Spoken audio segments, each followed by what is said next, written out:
Caribbean is doubling down on offering more short cruises, but that change seems to be a little controversial, especially among people that cruise a lot, because it fundamentally shifts the way that we expect some of Royal Caribbean's biggest, newest ships to operate, and for some people, they think it's a big mistake. Hey everyone, it's Matt from RoyalCaribbeanBlog.com. Just the other week, Royal Caribbean announced its new deployments for short cruises in 2026 and 2027. Not surprisingly, Utopia of the Seas and Wonder of the Seas will continue doing short 3 and 4 night cruises from Port Canaveral and Miami respectively. But the big change is that more Oasis class ships are going to do exactly the same thing.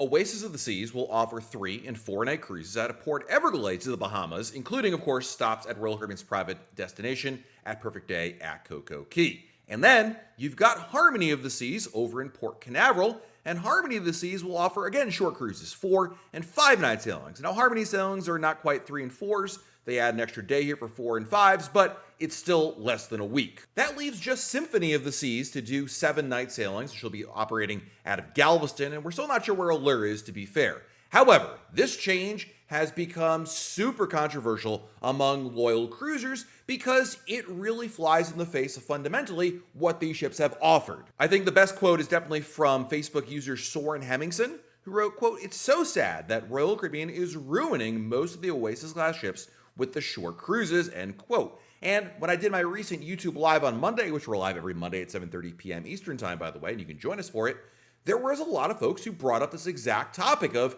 they don't like this idea of 3 and 4 night cruises on Royal Caribbean's biggest ships. So why is this so controversial? Why are so many people pushing back on it? And why is Royal Caribbean moving forward with this plan anyway? The fundamental reason why Royal Caribbean is putting more big ships on short cruises is because it makes a lot of business sense. Short cruises are the way that people who have never cruised before discover cruising. Because someone who's never been on a cruise ship before looks at it almost like a test drive, where they don't have to invest a lot of time or even a lot of money to see if cruising is the right experience for them. According to the Cruise Line Industry Association, CLIA, about 15% of the total US population has ever gone on a cruise ship. So that's a huge amount of the population that has never cruised, and this is the biggest source market for new customers for any cruise line, Royal Caribbean or otherwise. Now, traditionally, cruise lines have put their older ships sailing these short sailings, but Royal Caribbean wanted to flip the script and attract new cruisers with the best possible ships out there. The idea was to offer the very best new cruise ships in a short cruise market to give new cruisers an obvious choice of which ship is best for them to try. So somebody looking out there is, hey, I want to try a cruise, which should I pick? There's Royal Caribbean, and then there's everything else. Shorter cruises allow people to get a taste without committing to those longer sailings, and by and large, a lot of people who have never cruised before lean heavily towards those short cruises. Now, from a business standpoint, Royal Caribbean is effectively doubling down on what's worked. According to a recent industry report, growth in short sailings has, in part, been due to the success with private islands close to Florida. Royal Caribbean has seen especially strong responses to the Utopia of the Seas sailing 3 and 4 nighters out of Port Canaveral, directly competing with Orlando for the short trip land market. Royal Caribbean executives are especially excited about the prospect of opening a brand new Royal Beach Club in Nassau, which will create the opportunity for what they're calling, quote, a perfect weekend. Leaving Friday afternoon for Florida with a stop at Coco Cay on Saturday and the Royal Beach Club on Sunday, and then really, back in time for work Monday morning. Moreover, Royal Caribbean is definitely targeting a younger demographic and those who want a quick escape without, of course, taking a full week off of work. Shorter cruises often sell out faster and at higher per night rates, making them a very profitable option.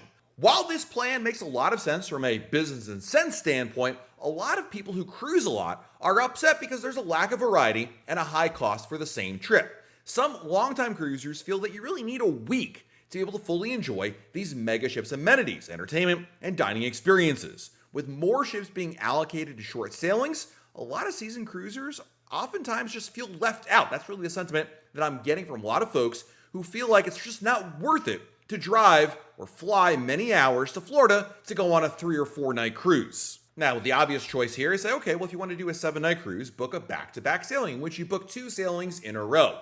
The issue that some cruisers have brought up with this plan is, number one, you're going to go to the same places. All of those short sailings are primarily just visiting the Bahamas. The sole exception is Harmony, which does go to Cozumel, but that's really the exception to the rule here. So on a 7-night cruise with 2 stops in Nassau and 2 stops in Perfect Day Coco Key, for established cruisers, they want something more than that.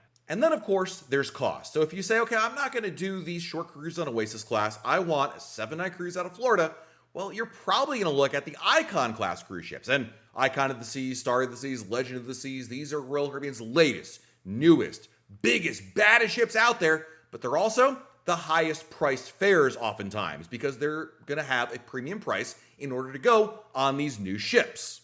This sort of a debate among loyal cruisers is something that I think only truly registers for probably the upper echelon of Royal Caribbean cruisers. I don't want to say the 1% of cruisers out there, but certainly a small percentage. The average person going on a Royal Caribbean cruise is unaware of this trend, doesn't follow the trend, and probably only takes like 1 or 2 cruises a year at best, and even then, they would be probably in the 10%. Really, when you go on a cruise, and this is any sailing, probably about half, if not more, of the people on that sailing have never cruised before. And we base that estimate, by the way, on the fact when you go to Crown and Anchor top tier events, you can see the breakdown per Crown and Anchor level. And when you do the numbers, how many people are there total versus the total capacity of the ship, you basically figure out at least half, or probably closer to 65, 70% of the people on board that ship have never cruised before. So this is definitely a inside baseball situation. That doesn't mean that we shouldn't care about it. It is a trend and something that's been coming up as we approach 2026 into 2027.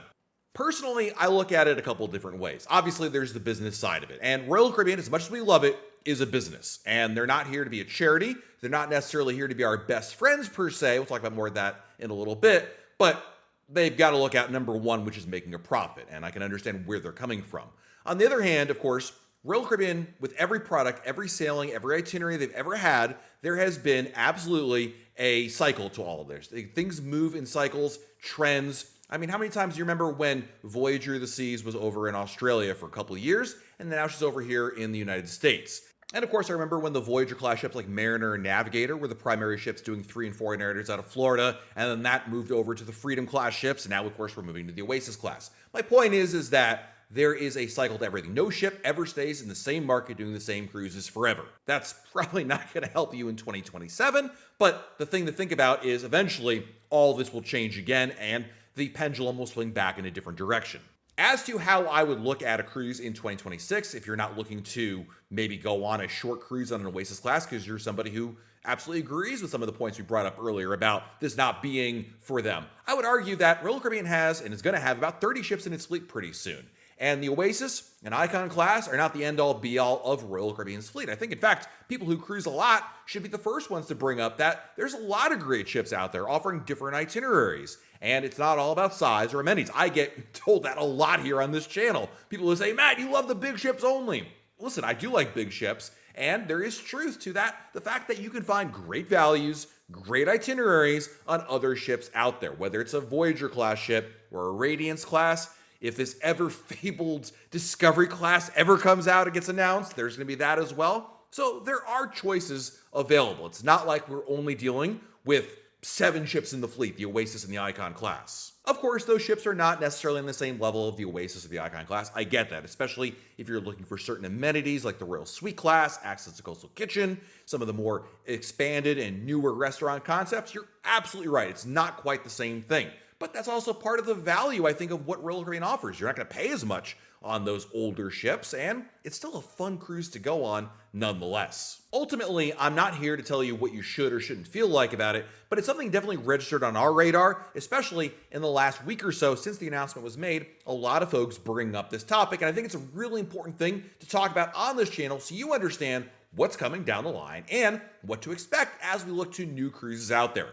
Let me know in the comments below, what are your thoughts on Royal Caribbean offering more sailings on short cruises on big ships? And do you agree with this trend? Do you like this trend? Or would you prefer something else? Or are you completely indifferent and you think this is definitely a top 1% problem out there? Let me know in the comments below. I'd love to hear your thoughts on it. While you're below our video, hit the like button and subscribe to our channel and hit that bell icon. The bell icon lets you know we have a brand new video to share. It's totally free. You can turn it off anytime you want, but it allows you to be notified when new videos come out immediately. This has been Matt from RoyalCaribbeanBlog.com, and we'll talk again real soon.